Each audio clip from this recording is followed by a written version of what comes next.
Gracias, Juanca. Nuevamente, buenas noches. Es un gusto para mí estar hoy con ustedes y poder compartir lo que Dios ha puesto en mi corazón, de las experiencias que vivimos, o de que vivo día a día o vivimos con Adriana y con los niños. Y esta semana no ha dejado de ser también interesante, y también a todos aquellos que van a escuchar este mensaje después en las redes, pues bienvenidos. Quiero arrancar con cuatro versículos, dos que están en el Antiguo Testamento y dos que están en el Nuevo Testamento, que habla sobre los ojos y los oídos. En Mateo 13:3 dice: por eso les hablo a ellos en parábolas. Aunque miran, no ven, aunque oyen, no escuchan ni entienden. En Ezequiel 12:2, hijo de hombre, vives en medio de un pueblo rebelde, le dice Dios a Ezequiel. Tienen ojos para ver, pero no ven. Tienen oídos para oír, pero no oyen. Son un pueblo rebeldes. Jeremías 5:21, escucha esto, pueblo necio e insensato, que tiene ojos, pero no ve, que tiene oídos, pero no oye. Marcos 8:18, ¿es que tienen ojos, pero no ven, y oídos, pero no oyen? ¿Acaso no recuerdan? Y creo que el tema de los ojos y el de los oídos es muy importante para Dios, de forma que nos lo recuerda constantemente, pero que los usemos correctamente para oír y para ver. Para oír lo que Él nos quiere decir y para ver lo que Él quiere que veamos, pero específicamente para agradarlo a Él. Y hay una frase que leí esta mañana de Tony Evans que decía: si no está contento con quién es usted hoy, no ha descubierto aún para qué Dios lo creó. No ve y no oye, aunque tiene ojos y oídos. Y es que podemos tener muchísimas cosas de las cuales nos podamos sentir bien. Claro, nos sentimos bien por un momentico. Y aún teniendo las cosas que hemos querido o perseguido por bastante tiempo, cuando las tenemos, ni así estamos contentos. Además, podemos pensar que estamos con Cristo y que estamos con Dios, o que estamos con Dios, ¿sí? Pues claro, vamos a la iglesia, leemos la Biblia de vez en cuando, servimos a los demás, pero en el fondo somos guiados por nuestras emociones, nuestros sentimientos, nuestros deseos. Somos guiados por nuestra comodidad, somos guiados por nosotros mismos. Tenemos ojos y no vemos, tenemos oídos y no escuchamos. Somos guiados por lo que, ojo con esto, ponemos primero antes que Dios, por nuestros ídolos. En mi caso particular, por mucho tiempo ese ídolo fui yo mismo, que me ponía primero que Dios. Y el domingo tuve una experiencia particular y fui con un vecino, un inglés joven que ha vivido en Sudáfrica, Argentina, que ahora está aquí en Texas, es profesor y es profesor de neurociencia, tipo estudiado, comedor de libros, que se dedica a dar coaching a otras personas, eh, en diferentes partes del mundo virtualmente, y todas estas personas lo buscan porque necesitan algún tipo de ayuda. Y la verdad es que con el vecino habíamos quedado varias veces de ir a tomar café por los últimos 2 años, hasta que finalmente se dio el domingo en la mañana. No hablamos de Dios directamente, pero sí hablamos mucho de la zona de comodidad, de esa zona de confort que muchas personas buscan y que cuando la tienen no la quieren perder. Y él la razonaba conmigo y razonaba todas las razones para las cuales no salirse de la zona de confort. Y me decía que la zona de confort debía crecer a medida que nuestras experiencias nos hacían vivir nuevas cosas, y que esas nuevas cosas, que tal vez en algunos casos eran difíciles, otras veces eran placenteras, como ir un viaje a algún lugar, y si las sabíamos capitalizar, nos llevarían a hacer que nuestra zona de comodidad creciera. Concepto que me hizo pensar bastante. Pues claro, si es que yo estuve haciendo crecer esa zona de comodidad por muchos años. No me quería salir de la zona de confort, eso sí, quería hacerla crecer. Y eso me llevó a caminar dentro de mi zona de confort, pero alejado de Dios. Y en un camino que, en vez de acercarme a Dios, me alejaba cada vez más de Él. Viviendo tanto tiempo así, la pregunta que llegó a mi cabeza fue, ¿por qué nunca me di cuenta antes que perseguir mi comodidad me alejaba de Dios? Y lo primero que encuentro es que solo me preocupaba por lo externo, por hacer crecer lo externo, por las condiciones externas. No me preocupaba por mirar dentro de mi corazón, qué era lo que me movía, qué era lo que me motivaba para obtener esas cosas. Sencillamente, mientras yo estuviera bien y estuviera cómodo, no me preocupaba de nada más, sino estaba concentrado en obtener eso que me daba comodidad. Sin saber qué me motivaba, cualquier cosa era buena, siempre y cuando se ajustara a lo que yo quería, a lo que yo deseara o lo que me hiciera sentir bien.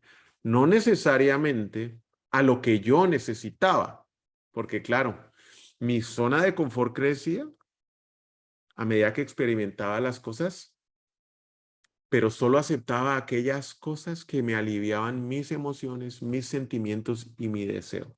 Aquellas cosas que de pronto yo necesitaba, pero que me incomodaban y no se ajustaban a mis deseos, pues no las oía y tampoco las veía.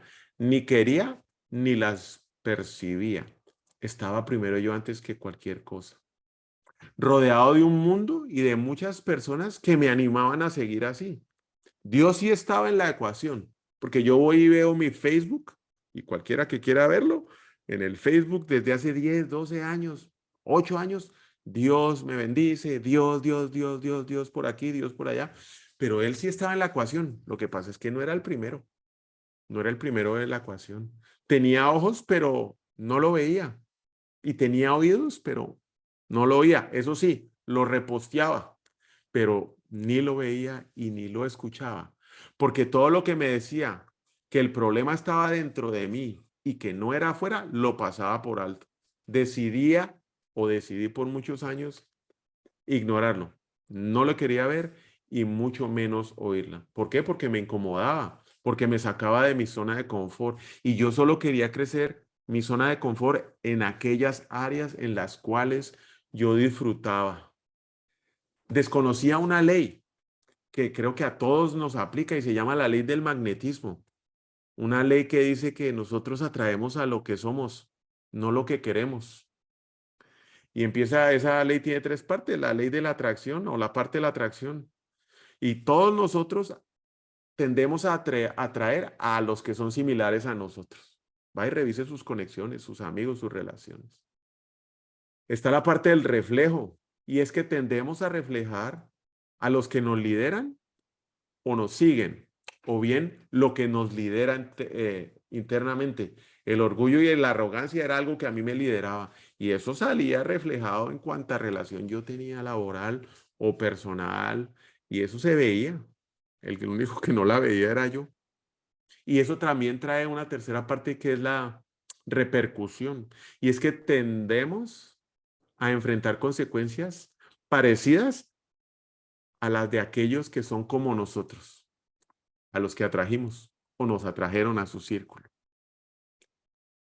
Y claro, si yo estaba metido en ese círculo, ¿qué era lo que iba a oír o ver? A Dios no lo estaba viendo y menos oyendo. Estaba montado en un círculo vicioso donde pensaba que si cambiaba lo externo, pues todo aquello que iba a estar dentro de mí se iba a sentir bien y que me iba a estar sintiendo maravillosamente. Además, estaba rodeado por ese círculo de personas y ese círculo de amistades y ese círculo laboral que pensaba lo mismo.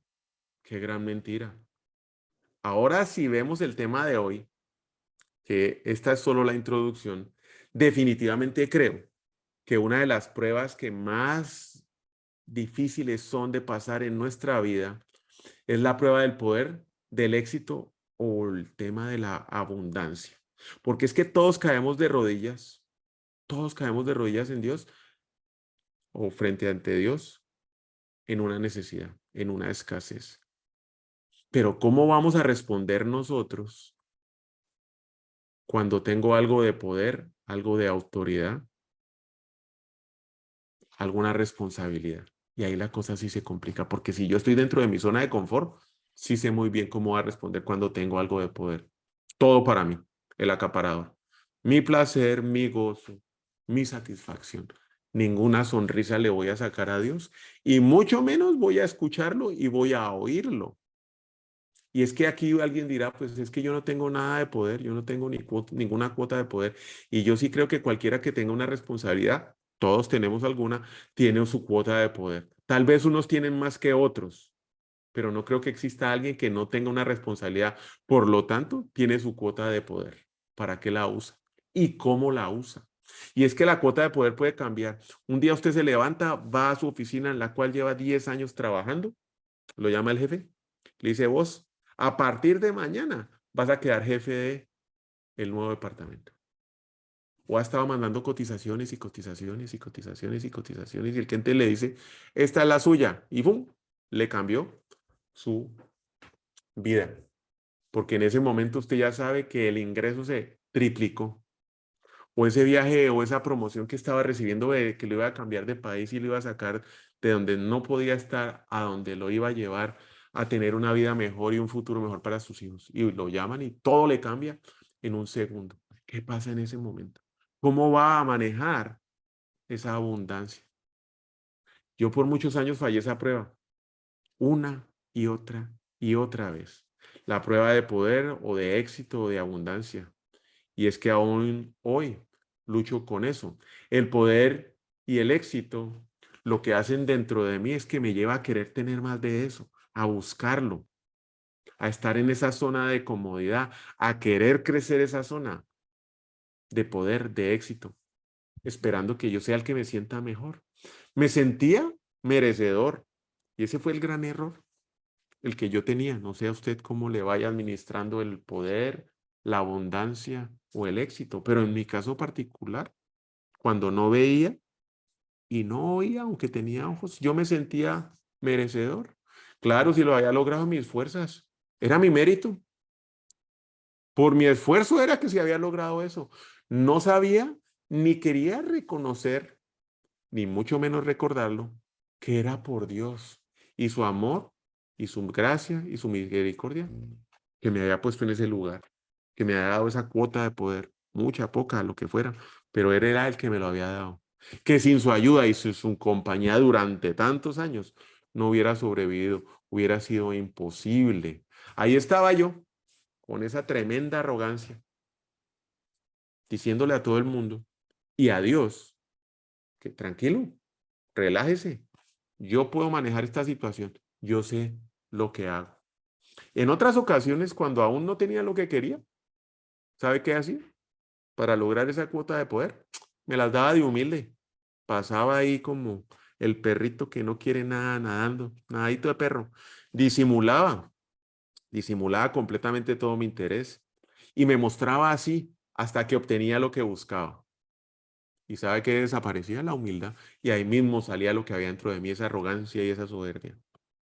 Solo me interesaba hacer crecer mi zona de comodidad a toda costa para beneficio mío y no de nadie más. Pasé años sin ver, años sin oír, fallando una y otra vez esta prueba. No sabía ninguna de estas tres cosas. No sabía de dónde venía ese poder. No sabía para quién venía ese poder. Y mucho menos por qué venía el poder. Tuve que llegar a un punto en mi vida que nada funcionaba, que todo lo que hacía salía mal, que no tenía otra manera aparte de salir del problema que ponerme de rodillas, que no veía salida y reconociendo frente a Dios que no sabía manejar mi vida, que las bendiciones recibidas habían sido mal administradas, que desaproveché por completo lo que Él me había dado y que no podía con la responsabilidad asignada, que el puesto me había quedado grande, que empecé a moverse algo dentro de mí y las escamas y los oídos empezaron a escuchar muy a lo lejos lo que Él me quería decir. Llegar a ese punto, a pesar de que él muchas veces me buscó, solo fue posible por medio del dolor, de las circunstancias difíciles. Esas circunstancias abrieron los ojos, destaparon mis oídos y antes lo que yo no oía y lo que no veía empezaron a llegar dentro de mí. Pasar por este proceso obviamente me ayudó a trabajar en mí, cosa que nunca había hecho, a mirar dentro de mí. Y eso fue, sí, por completo salirme de esa zona de confort, esa zona de comodidad. Las circunstancias no cambiaban y el que cambió fui yo. Aprendí una ley que no cambia y es que lo que yo haga en lo espiritual se va a ver en lo físico, no es al revés. Nada de lo que yo haga en lo físico puede afectar en lo espiritual, pero lo que yo sí haga en lo espiritual va a cambiar lo físico. A medida que cambiaba mi ser, también cambiaba todo a mi alrededor. Mirando en retrospectiva, el proceso que me llevó a entender de dónde viene el poder, para quiénes viene el poder y por qué viene el poder, creo sinceramente que no es necesario pasar por un proceso tan difícil como el que a mí me tocó. Si efectivamente tengo la disposición de querer cambiar, si le pido a Dios la sabiduría y el discernimiento, y tengo el deseo de obedecer y el deseo de sacarle una sonrisa a Dios. No es necesariamente la prueba la que nos puede llegar a tener ese cambio o esa transformación. Es tener la sabiduría que viene de Él, el deseo de agradarlo y de servirlo, obedeciéndolo. Y muchas veces lo queremos hacer y nos va a empezar a mostrar los puntos ciegos. Pasar por la prueba es algo muy difícil. Salirse de ese círculo vicioso lo pude hacer si cambio yo. Si no lo hago, va a ser difícil. Y para poder cambiar yo, teniendo esos principios del discernimiento que viene de Dios, el deseo de agradarlo, obedeciéndolo, necesitamos concentración, entrega, muchísimo rendición, mantenernos de rodillas, compromiso, perseverancia, intensidad y ese deseo de seguirlo, estar enfocados solo en amarlo y pasar tiempo con él. Pero que sí debemos pasar un proceso, eso no nos lo quitamos. Sin duda, así, cualquier situación que usted y yo estemos viviendo hoy es buena para aplicar este proceso que vamos a ver, que después de haberlo pasado, lo pude como entender y aquí lo voy a compartir hoy con ustedes. Es un proceso que me ayudó a cambiar quién soy yo para poder empezar a ver y escuchar y no estar sordo y ciego frente a las tradiciones o agarrado a las tradiciones del mundo, a las decisiones y a los deseos que mi corazón engañoso me guiaba. Para todo aquel que se encuentre en cualquier situación difícil o una circunstancia complicada, un diagnóstico médico, un estrés financiero o un tema relacional, como a mí me pasó, para aquel que no está contento con quién es y que no sabe qué es lo que Dios quiere de él. Esto es un proceso a seguir que le va a ayudar a conocerse a usted mientras entiende la visión que da, que Dios tiene para usted. Y es un proceso de 6 miradas, y así lo llamé, el proceso de las 6 miradas. La primera mirada que hay que echarse es dentro de uno. ¿Qué siente? Frustración, odio, dolor, resentimiento, falta de perdón. ¿Qué? ¿Qué es lo que siente? ¿Cómo se siente hoy cuando tiene que enfrentar una situación? En esa situación que está, ¿qué es lo que está sintiendo? Y después de poderlo escribir, ¿por qué? ¿Por qué se siente así? Y entre a revisar qué fue lo que lo trajo a usted, qué fue lo que lo formó.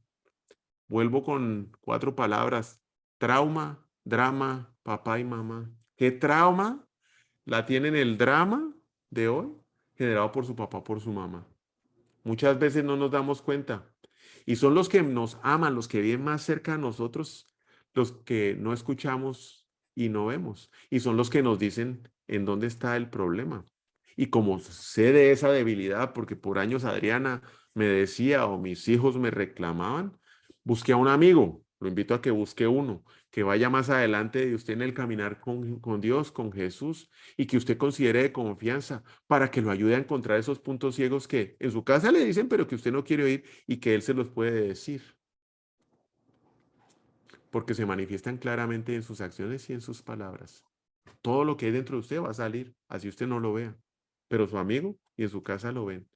Y seguramente cuando su amigo empiece a hablarle, ¿sabe qué va a pasar? Ay, mi mujer me decía lo mismo. Ay, es que mi esposo. Ay, es que mis hijos. Todo lo que su amigo o su amiga le va a decir va a empezar a coincidir con aquello que le dicen en su casa los más cercanos, que lo aman, pero que usted no quiere oír o ver. Y es en ese momento cuando esos ojos empiezan a ver y esos oídos se destapan para empezar a oír. Dos, Mire detrás de usted que ha aprendido. Y deben ser muchas las lecciones, de las cuales no sé si ha aprendido o no. Y si aprendió, si ha aplicado la lección por partes o completas. Este es un muy buen momento para iniciar con un diario personal. ¿Sí? Día, fecha, qué me pasó, por qué me pasó. Si no lo tiene, lo recomiendo que lo empiece a hacer, porque así podrá ver la evolución y adicionalmente dejará plasmado lo que sentía en el momento específico y particular de la lección. Y ahí va a quedar registrada cada una de esas lecciones para su posterior aplicación. Tercera mirada, mire a su alrededor, a ver a quién fue los que atrajo y qué es lo que está ocurriendo con otros. ¿Son sus mismos problemas? ¿Está rodeado de esas personas que actúan como usted? ¿Cómo están viviendo ellos esas circunstancias? ¿Cómo aplicó o cómo lo afectó esa ley del magnetismo? ¿Cómo manejan ellos las circunstancias difíciles? Y fíjese mejor en aquellos que no son como usted, que son completamente diferentes a usted, que también tienen problemas. ¿Cómo manejan ellos esos problemas? ¿Cómo me acerco a ellos ahora para entender una manera diferente para poder manejar lo que estoy enfrentando? La cuarta mirada es que mire delante de usted. ¿En qué contexto está? ¿Cuál es el contexto?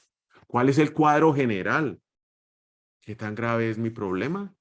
Eso lo sabe porque generalmente lo que nosotros hacemos es que metemos la cabeza dentro de nuestro problema, en nuestra circunstancia, y no vemos nada más. Sé por experiencia personal y con muchas personas con las cuales he tenido que conversar e interactuar, que están en problemas, que esa es la tendencia general, meternos en nuestro primer problema. Primero yo, segundo yo, tercero yo, y nos perdemos la oportunidad de ver el contexto y de aprender del cuadro general. Nos perdemos la oportunidad de aprender de otros y ver su perspectiva sobre una situación particular y el manejo que ellos le dan a esa situación que puede ser aplicable a nuestro entorno particular. No nos damos cuenta cuando tenemos la cabeza metida en nuestro problema porque es muy difícil, pero recuerde que nuestros problemas son solo temporales. Hay mucho más por delante. Esta quinta mirada tal vez es la más importante, porque ya en esas cuatro, y eso es un proceso que ha llevado varios días, sus ojos empiezan a ver muchísimo mejor, sus oídos empiezan a escuchar mucho mejor. Mire encima de usted, levante la cabeza y ponga los ojos en el cielo y pregúntese qué será lo que espera Dios de mí en esta situación. De haber pasado después por esas, de haber pasado por esas cuatro miradas con detalle, lo más seguro es que su manera de pensar ya haya empezado a cambiar. Que tenga los oídos y los ojos dispuestos a escuchar al que antes ni oía, a leer lo que antes no leía, de pronto en la Biblia,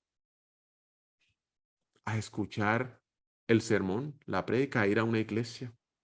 Que tenga los oídos abiertos, le van a permitir oír lo que no estaba dispuesto. Es en ese momento en el cual le puede preguntar a Dios qué quiere de mí, qué quiere que yo haga, qué está esperando, cómo respondo frente a esta situación. Es vital tener ese diario al lado y ir anotando sus respuestas, porque ¿sabe qué? Son milagros que usted va a estar viendo pasar en su vida, que antes ni cuenta se daba que los estaba viviendo. Sexta mirada, mire a su lado. ¿Qué recursos tiene disponibles? Porque muchas veces pensamos es que hasta aquí llego de la vida, no tengo más que hacer, de esta situación no salga. No salgo, claro, como no ha sacado la cabeza de su problema, como no se ha puesto a mirar alrededor. Mire, mire qué recursos tiene. Mire qué personas Dios le ha quitado y dele gracias. Y mire qué personas Dios le ha traído, le ha puesto a su lado y dele gracias. ¿Qué puede hacer con esos recursos? ¿Y cómo se puede apoyar en esas personas que Dios ha traído en medio de este proceso? Esto además es un proceso continuo, el de las miraditas. Es un viaje en el cual nosotros estamos hoy embarcados hasta llegar a ser como Cristo Jesús. Vamos evolucionando y tenemos que desarrollar esas miradas como un hábito para estar prestando atención detenidamente en cada una de ellas, especialmente mirando para arriba, qué es lo que Dios quiere en esta situación, cómo puedo agradar a Dios y cómo le puedo sacar una sonrisa. Esto no es un proceso que se realiza una vez. Listo, ya pasé por el proceso. vuelvo a lo que estaba, a mi zona de confort. No, es un proceso diario. Estamos siendo transformados de dentro hacia afuera. Y es vital recordar que Dios no nos mide por el tamaño de nuestra cabeza, por el tamaño de nuestro intelecto y menos por el tamaño de la billetera o el tamaño de nuestros problemas. No, Dios nos mide por el tamaño de nuestro corazón, de un corazón dispuesto a amarlo, a obedecerlo y a servir a los demás. Dios quiere y desea que desarrollemos nuestro ser para ser como Él cada día. Por medio de este proceso de las miradas podemos darnos cuenta de dónde estamos hoy y el área en que debemos trabajar. Primera de Samuel 16:7. Pero el Señor le dijo a Samuel, no te dejes impresionar por su apariencia ni por su estatura, pues yo lo he rechazado. La gente se fija en las apariencias, pero yo me fijo en el corazón. Para que cumplan mis decretos y pongan en práctica mis leyes, entonces ellos serán mi pueblo y yo seré su Dios. Ezequiel 11:20. Y nosotros preocupados por hacer crecer la zona de confort, cuando lo que tenemos que hacer, cambiar y transformar es dentro de nosotros ese corazón, un corazón conforme a la voluntad de Dios. Qué mentira nos dice el mundo, ¿no? Mientras usted esté cómodo, está bien.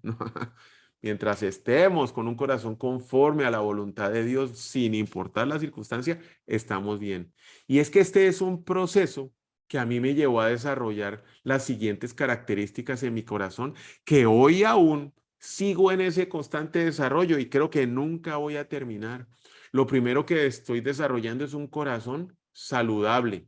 Yo decido qué se siembra y qué no se siembra en mi corazón. ¿Me hacen un desaire? Puedo decidir sembrar el resentimiento o perdonar. Yo decido perdonar y olvidar. Yo soy el que decide qué sembrar en mi corazón. Odio, resentimiento, venganza. Eso no existe hoy en mi corazón. Y aunque venga ese deseo, soy yo el que pongo un pensamiento más grande que ese deseo para arrancarlo. Yo decido que siembro en mi corazón. Y ese es un trabajo diario. Como mucha gente aquí se puede estar cuidando en el ejercicio y en lo que se alimenta y qué come y que si son carbohidratos, que si son proteínas, que si es grasa. De la misma manera, decido qué sembrar en mi corazón y qué no. Decido cuidar mi corazón y mantener un corazón saludable.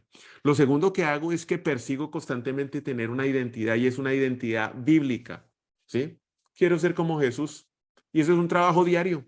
¿Y dónde sé cómo era Jesús? Pues en la palabra de Dios. Y eso es lo que busco constantemente, aprender cómo era Él y ser transformado.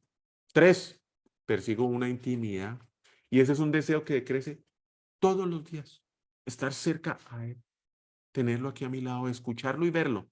Porque una vez empecé a probar esas bendiciones que son inconseguibles de otra manera dentro de mi zona de confort.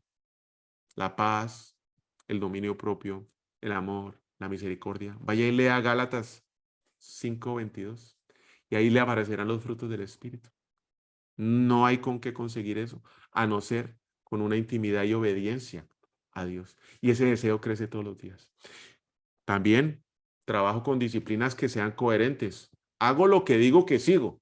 Oiga, pues el trabalenguas. Hago lo que digo que sigo. Soy obediente a la palabra de Dios, el ejemplo de Dios, el ejemplo de Jesús en mi vida. No solo digo que conozco la palabra de Dios. Y es que la verdad, decirlo y no hacerlo no sirve para nada. Hay que hacerlo. Hay que ayudar al prójimo. Un ejercicio que intento trabajar diariamente. El que más me cuesta. Motivaciones y ambiciones puras. Y es que hoy todas mis motivaciones las cuestiono porque sé de qué pata cojeo. Mi zona de confort. Primero yo. Y como cojeo por ahí, cualquier motivación para hacer alguna cosa, ¿sí? La cuestiono.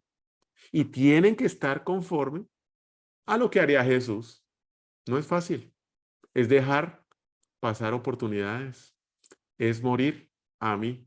Y es todos los días. No es una vez al día, son varias veces al día. Me rijo y me muevo por prioridades y valores bíblicos. Y 2, principalmente, amar a Dios sobre todas las cosas. Y el segundo, amar a los demás como a mí mismo. Y esas son unos valores y unas prioridades que no cambian.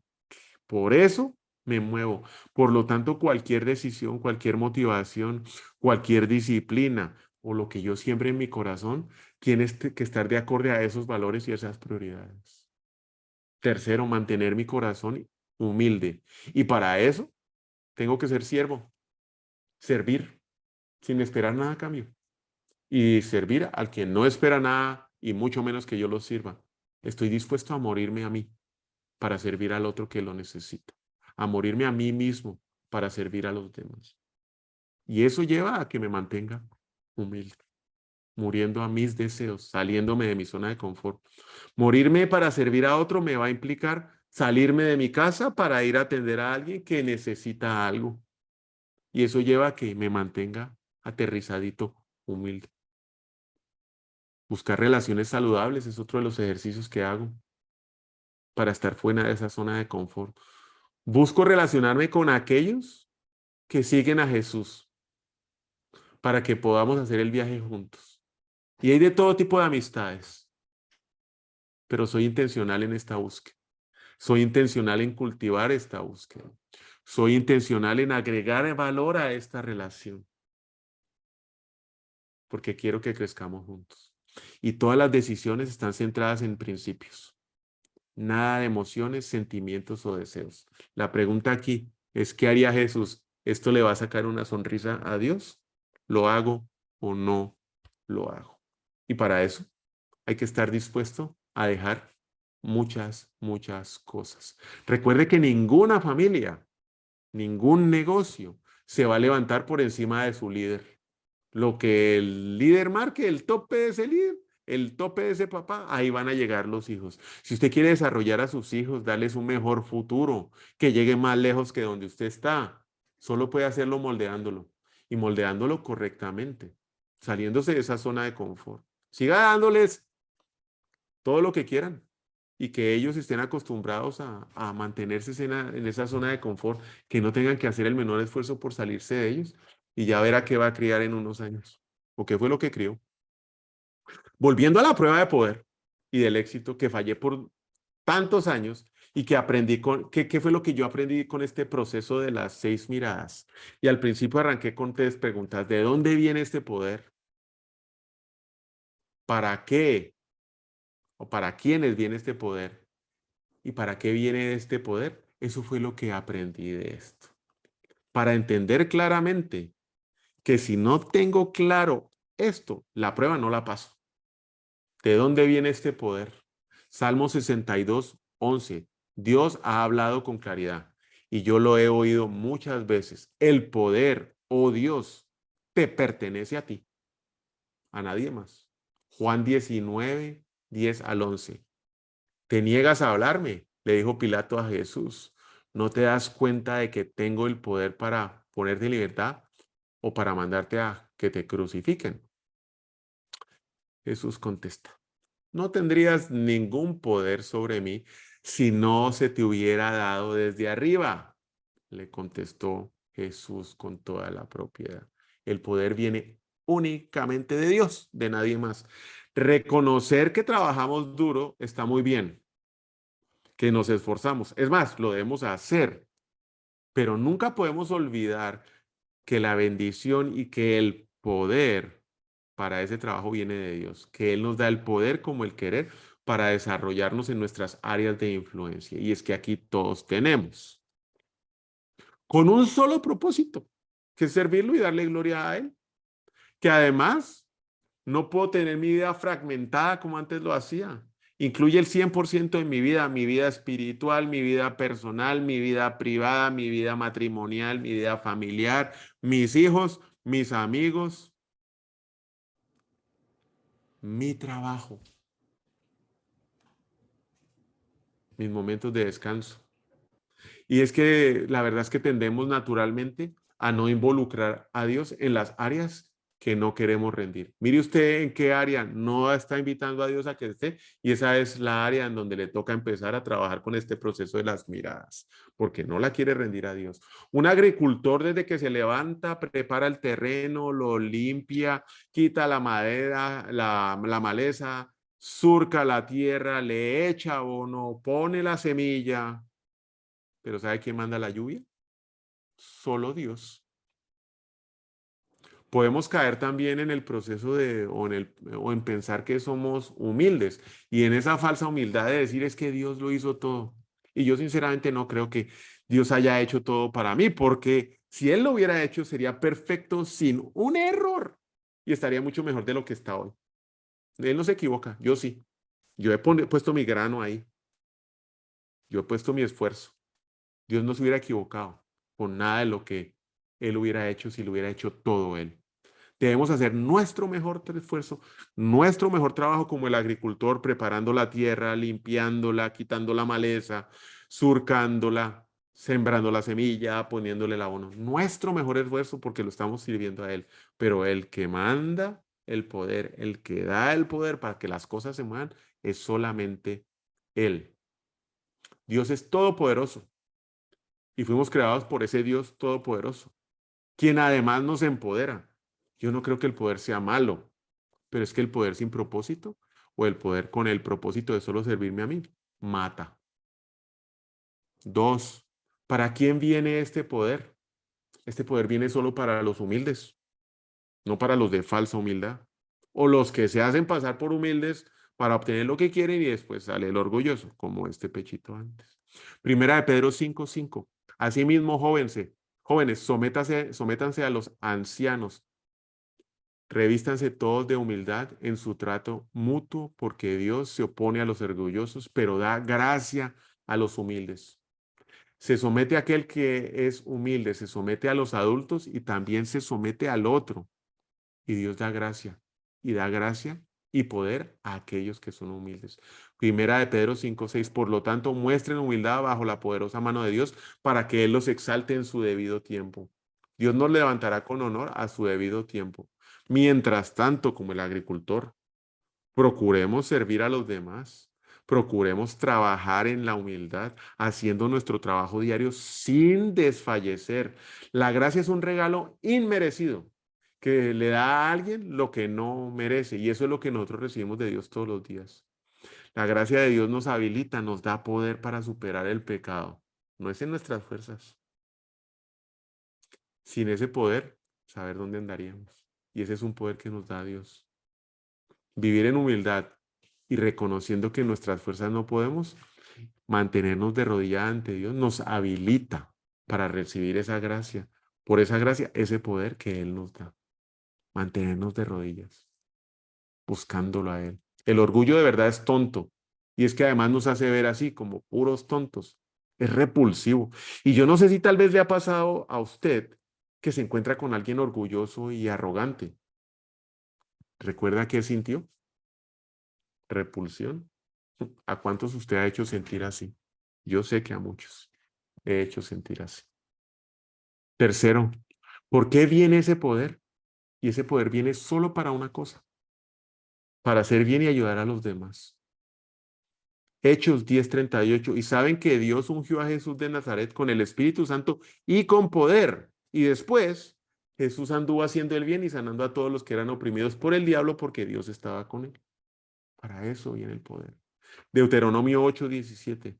No se te ocurra pensar nunca, esta riqueza es fruto de mi poder y de la fuerza de mis manos. No se te ocurra pensar nunca que en tu zona de confort vas a estar agradando a Dios, va a estar sacándole una sonrisa a Dios o va a estar cumpliendo el propósito que Dios tiene para su vida. Mantenernos humildes, reconociendo que el poder que tenemos viene de Dios, nos mantiene con ese poder. Deuteronomio 8:18. Recuerda al Señor tu Dios porque es Él el que te da el poder para producir esa riqueza. Así ha confirmado hoy el pacto que bajo juramento hizo a sus antepasados. Dios nos da el poder para servir a los demás y Dios, mientras nosotros lo hagamos, cumple con su pacto prometido. Dios nos unge con poder y somos esa bisagra que une todas las riquezas de Dios con la necesidad que hay en este mundo. Somos ese puente, somos ese vínculo. No estamos aquí para construir grietas. Estamos aquí para buscar esas grietas y construir puentes. Y que la bendición de Dios y el poder que Dios nos ha dado llegue a aquellos que hoy no lo tienen, por las razones que sean. Porque muchas veces vamos en el carro y debajo del puente vemos al drogadicto y decimos, es que este es drogo, a este no le ayuda. A usted no le importa. Usted solo pase el poder. Usted solo pase la riqueza. Usted solo pase la bendición a aquel que la necesita en ese momento. Usted no está para juzgar. Usted está para empoderar a los otros. Usted está para dar lo que de buena gana y de gracia de Dios recibió. Y es por esta razón que tenemos que mantener nuestros ojos abiertos y nuestros oídos abiertos para estar viendo y escuchando y con un corazón dispuesto y humilde para servir a los demás. Yo lo invito de todo corazón a que revise su corazón y que no se deje llevar por sus deseos, por sus sentimientos o sus emociones. Que no llegue a pensar que es un merecedor, que revise bien su círculo de amistades que lo rodean. Pásese la prueba de esas 6 miradas, de rodillas y humillado, dispuesto, llegando a Dios, agradecido, con lo que hoy tenga, mucho o poco, realizando ese trabajo como ese agricultor, desde la mañana hasta la noche, sin parar y haciéndolo con excelencia, y sabiendo que la bendición y el poder viene únicamente de Dios. Vamos a orar y nuevamente mil gracias por permitirme compartir lo que Dios ha puesto en mi corazón esta noche.